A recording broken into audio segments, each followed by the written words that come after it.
Assalamualaikum warahmatullahi wabarakatuh. Nama saya Dwi Anggar Rosen dengan NIM 2022-056. Berikut tema hari ini yaitu saya akan menjelaskan soal hubungan sistem pemasyarakatan dengan tujuan pemidanaan menurut KUHP nasional.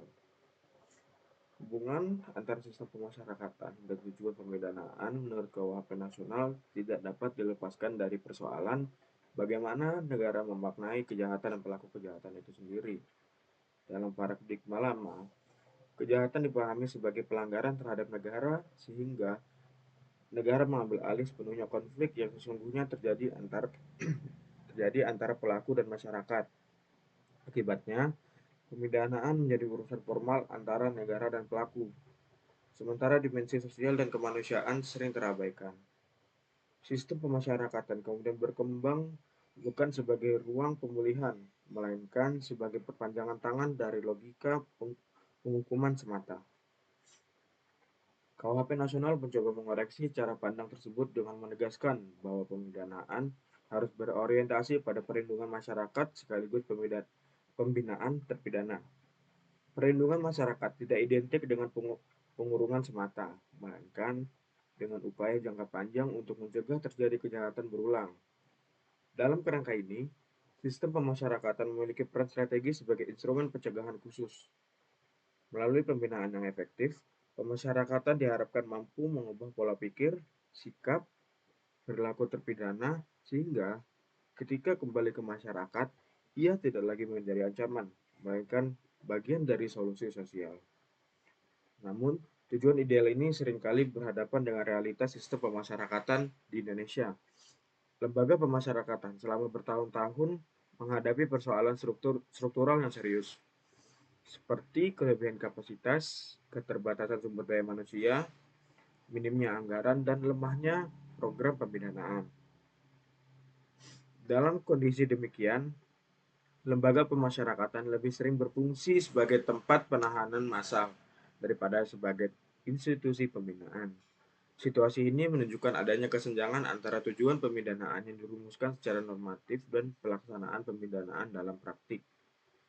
Kesenjangan tersebut menjadi persoalan mendasar dalam hubungan antara pemidanaan dan sistem pemasyarakatan. Jika tujuan pemidanaan adalah membina, tetapi sarana pembinaan tidak tersedia atau tidak berjalan dengan baik, maka pemidanaan kehilangan legitimitas moralnya. Pidana penjara yang dijatuhkan dalam kondisi sistem pemasyarakatan yang tidak manusiawi berpotensi melanggar prinsip kemanusiaan yang justru ingin dijunjung oleh KUHP nasional. KUHP nasional dengan rumusan tujuan pemidanaannya secara implisit menuntut reformasi sistem pemasyarakatan secara menyeluruh. Pemidanaan tidak dapat lagi dipahami sebagai keputusan hakim yang selesai pada saat putusan dibicarakan. Pemidanaan adalah proses berkelanjutan yang dimulai dari putusan hakim, dilanjutkan melalui pelaksanaan pidana di lembaga pemasyarakatan, dan diakhiri dengan kembalinya terpidana ke masyarakat. Setiap tahap dalam proses ini harus selaras dengan tujuan pemidanaan yang telah ditetapkan. Dalam konteks ini, sistem pemasyarakatan sistem pemasyarakatan tidak hanya berfungsi sebagai pelaksana teknis putusan pengadilan, tetapi juga penjaga arah pemidanaan. Apabila pembinaan gagal, maka tujuan pembinaan untuk mencegah kejahatan dan melindungi masyarakat juga gagal. Oleh karena itu, keberhasilan sistem pemasyarakatan menjadi indikator utama keberhasilan kebijakan pemidanaan nasional. KUHP nasional juga membuka ruang yang lebih luas bagi penggunaan pidana alternatif sebagai bentuk pemidanaan yang lebih proporsional dan manusiawi. Pidana kerja sosial, pidana pengawasan, dan pidana bersyarat menunjukkan bahwa negara tidak lagi menganggap pemenjaraan sebagai satu-satunya cara untuk mencapai tujuan pemidanaan. Kebijakan ini memiliki implikasi langsung terhadap sistem pemasyarakatan. Dengan berkurangnya ketergantungan pada pidana penjara, sistem pemasyarakatan dapat lebih fokus pada pembinaan narapidana yang memang membutuhkan intervensi intensif. Namun demikian, pergeseran ini menuntut perubahan cara berpikir seluruh aparat penegak hukum. Hakim, jaksa, dan aparat pemasyarakatan harus memiliki pemahaman yang sama tentang tujuan pemidanaan. Tanpa kesamaan visi, pidana alternatif hanya akan menjadi formalitas hukum tanpa dampak substansif. Sistem pemasyarakatan tetap akan dibebani oleh narapidana dalam jumlah besar, sementara tujuan pemidanaan yang humanis tidak tercapai. Dalam perspektif filosofis, sistem pemasyarakatan mencerminkan hubungan negara dengan warganya yang melakukan kejahatan. Negara yang menjunjung tinggi nilai kemanusiaan akan memperlakukan terpidana sebagai manusia yang memiliki potensi untuk berubah. Sebaliknya, negara yang masih berpegang pada logika pembalasan akan menjadikan pemasyarakatan sebagai alat penderitaan. KUHP nasional dengan jelas memilih pendekatan pertama, tetapi pilihan normatif ini harus diikuti oleh perubahan institusional yang nyata. Pemasyarakatan juga memiliki peran penting dalam mewujudkan tujuan pemidanaan untuk memulihkan keseimbangan sosial. Kejahatan tidak hanya merugikan korban secara individual, tetapi juga merusak rasa aman dan kepercayaan sosial. Pemidanaan yang hanya menghukum tanpa memperbaiki pelaku tidak akan mengembalikan keseimbangan tersebut. Justru, mantan narapidana yang kembali ke masyarakat tanpa pembinaan yang memadai berpotensi menimbulkan ketakutan dan stigma baru. Oleh karena itu, sistem pemasyarakatan harus mampu menjembatani kepentingan pelaku dan masyarakat. Melalui program pembinaan kepribadian, pelatihan keterampilan, dan pembimbingan sosial, pemasyarakatan diharapkan dapat mempersiapkan terpidana untuk menjalani kehidupan yang produktif setelah bebas. Dalam konteks ini, tujuan pemidanaan untuk menumbuhkan rasa penyesalan dan tanggung jawab menjadi sangat relevan. Penyesalan yang autentik tidak lahir dari penderitaan semata, tetapi dari proses refleksi dan pembelajaran. KUHP nasional juga menempatkan pemidanaan dalam kerangka perlindungan hak asasi manusia. Hal ini menuntut sistem pemasyarakatan untuk menjamin hak-hak dasar narapidana, seperti hak atas perlakuan manusiawi, hak atas kesehatan, pendidikan, dan hak untuk berhubungan dengan keluarga. Perlindungan hak-hak ini bukan bentuk kelemahan negara, melainkan bagian dari strategi pemidanaan yang berorientasi pada pemulihan dan pencegahan jangka panjang. Apabila sistem pemasyarakatan gagal menjamin hak-hak tersebut, maka pemidanaan justru bertentangan dengan tujuan yang hendak dicapai. Narapidana yang mengalami perlakuan tidak manusiawi cenderung mengalami degradasi moral dan sosial, yang pada akhirnya meningkatkan risiko pengulangan kejahatan. Dengan demikian, kegagalan sistem pemasyarakatan bukan hanya masalah administratif, tetapi juga kegagalan kebijakan pemidanaan. Dalam hubungan ini, penting untuk dipahami bahwa reformasi pemasyarakatan bukan sekedar persoalan pembangunan infrastruktur atau penambahan anggaran. Reformasi yang sejati menuntut perubahan paradigma dari pendekatan pengamanan menuju pendekatan pembinaan. Aparat pemasyarakatan harus diposisikan sebagai aktor kunci dalam sistem peradilan pidana. Aparat pemasyarakatan harus diposisikan sebagai aktor kunci dalam sistem peradilan pidana, bukan sebagai pelaksana teknis semata. Profesionalisme, integritas, dan pemahaman filosofis aparat pemasyarakatan menjadi faktor penentu keberhasilan pemidanaan. Pada akhirnya, hubungan antara sistem pemasyarakatan dan tujuan pemidanaan menurut KUHP nasional bersifat timbal balik. Tujuan pemidanaan memberi arah normatif bagi sistem pemasyarakatan, sementara praktik pemasyarakatan menentukan apakah tujuan tersebut benar-benar terwujud. Keduanya tidak dapat dipisahkan tanpa merusak keseluruhan bangunan hukum pidana nasional. Pidana yang berkeadilan bukanlah pemidanaan yang paling keras, melainkan pemidanaan yang efektif dalam melindungi masyarakat dan memulihkan pelaku. Sistem pemasyarakatan menjadi ruang di mana cita-cita tersebut diuji setiap hari. Jika sistem ini mampu menjalankan fungsinya dengan baik, maka KUHP nasional tidak hanya menjadi produk hukum baru, tetapi juga menjadi tonggak peradaban hukum yang lebih manusiawi. Dalam kerangka pemidanaan yang dirumuskan oleh KUHP nasional, sistem pemasyarakatan dan lagi dapat dipandang sebagai tahap akhir yang bersifat pasif, melainkan sebagai arena aktif pembentukan kembali relasi antara individu, hukum, dan masyarakat. Pemasyarakatan menjadi ruang transisi antara status seorang sebagai pelanggar hukum dan statusnya sebagai warga negara yang kembali memperoleh kepercayaan sosial. Oleh karena itu, keberhasilan pemidanaan tidak semata-mata diukur dari terpenuhinya unsur legalitas pidana, tetapi dari sejauh mana sistem pemasyarakatan mampu menjalankan fungsi transformasi tersebut. Transformasi ini menuntut adanya pendekatan yang bersifat individual dan kontekstual. KUHP nasional secara implisit mengakui bahwa setiap pelaku tindak pidana memiliki latar belakang, motif, dan kondisi sosial yang berbeda. Dengan demikian, pemidanaan yang efektif tidak dapat diseragamkan secara mekanis. Sistem pemasyarakatan tidak dituntut untuk mampu membaca keragaman tersebut dan meresponnya melalui program pembinaan yang adaptif. Tanpa pendekatan individual, pembinaan akan berubah menjadi rutinitas administratif yang kehilangan daya ubah. Dalam praktiknya, kegagalan sistem pemasyarakatan seringkali disebabkan oleh ketidakmampuan institusi untuk keluar dari logika pengendalian massal. Overkapasitas lembaga pemasyarakatan bukan hanya persoalan fisik, tetapi juga persoalan epistemologis. Karena ia mencerminkan cara berpikir yang menempatkan pemenjaraan sebagai respon utama terhadap kejahatan. KUHP nasional melalui penguatan pidana alternatif sebenarnya mengirimkan pesan yang jelas bahwa pemenjaraan harus ditempatkan sebagai ultimum remedium. Namun, pesan ini akan kehilangan makna apabila sistem pemasyarakatan tetap diposisikan sebagai tujuan, bukan sarana. Hubungan antara sistem pemasyarakatan dan tujuan pemidanaan juga harus dibaca dalam konteks kepercayaan publik terhadap hukum.